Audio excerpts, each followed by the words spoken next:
Rolling. Scene 7, shot 1A, take 2. And action. Burn just started with a will and a need to produce my first short film. Quite nervous. You were? And you're sort of always waiting to have the right time or to have money, or you wait for the right opportunity. It never sort of happened, and I kind of realized you have to get out there and make things happen. If you want, I can get all the smoke in the bookie, set up a table. 1 hour at the Blue. And don't forget, I run the city, so don't get ahead of yourself. Give me my gun. Cool. What do you think? We have to work on it. You are not believing in what you say. You are more looking after words. I can see it from your eyes. You're worried about your feet now. Take your shoes off. You should be worried. No, if he takes his shoes off, we're all going to get worried. Funny thing is, my whole life I wanted to make a movie, stand up in front of the world and say, yeah, this is what I've done, this is what I can do. After this production, I kind of realized that you're nothing without all the people behind you.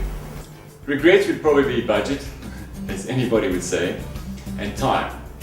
Every night we only had really 3 or 4 hours to shoot, and we were only shooting like a Sunday and a Monday night. I would have liked more lighting. I lost quite a bit of what I wanted to do because of a simple thing like lighting. But other than that, I think everything just came together really well. Once I started, it was like a snowball effect, you know. Just started rolling with it, and the energy just attracted more energy, and it was just positive energy the whole time. So how are you doing? You good? Fine, good. That's good.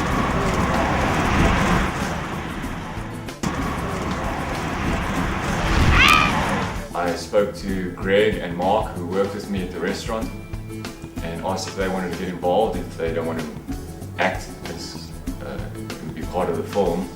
And they were quite keen, and they started speaking to some friends to find out who'd like to get involved. Greg worked with Jacques, and he's the one who told me about it and got me involved. Anything that's props like the gun, I want you to handle this all up, but we'll discuss that production. So she's got keys for this car, you need to take care of them. Okay. All right. Now I'm pretty much just doing all the odd jobs. Organizing props, organizing costumes, organizing anything that needs to be organized. I'm that girl. So yeah. The gopher. The gopher, indeed. I'll even make coffee. Great.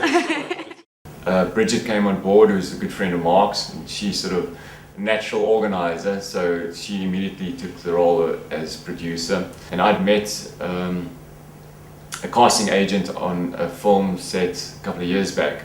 And so I just phoned her, told her that I'm doing this production, I can't afford to pay anybody, can she help me out?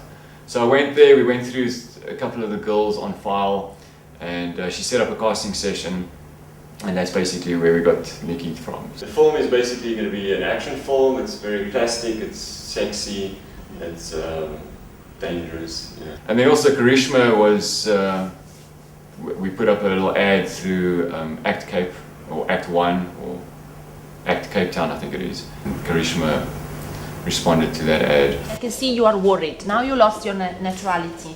You're worried about something. I spoke to Nicoletta, who's a very good friend of mine, and I knew she'd been involved with drama and taking acting lessons, and I asked if she'd come and actually just give us a couple of coaching sessions. Working with guys, you tend to work on a more psychological level.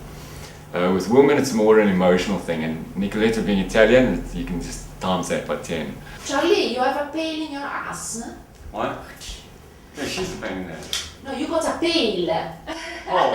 A pile, whatever, in your Yeah, one of ass. these. So there were moments which were quite tense. Come here. The camera's there with the door is and full of energy, if you want to put it that way. Your body must be ready to do everything. Jacques, I'm looking at you. But like I said, she's brilliant at what she does. I think she's a complete natural, and I really enjoyed working with her.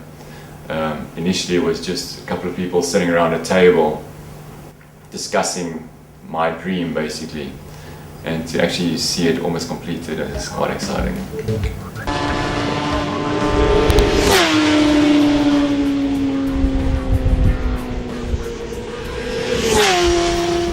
I'm into motorcycling. I've got a beautiful motorbike, and I thought I'd use that as a starting point. I think that's one of the biggest things I wrote in about Charlie's character, is that sort of reckless side, which is very much part of me, and also just pushing limits. Keep it low, baby, keep it low. Which is why I enjoy the bike, because you can really push that bike. I had quite a big problem writing the final scene, which is between Charlie and Chase, because me being a man, I don't really know what a woman would do in that situation, which was quite funny, because when I sort of presented that scene to the group, the girls were like, oh, "You can't do that, she wouldn't say that," and so what I wrote for that specific scene was changed a lot. So I love working with people to get my vision through, and also just to see what they come up with, because it's all a creative process, and it's not just one person's idea all the time. Best advice I can give is to just get out there and do it and start. You'll be surprised at what happens.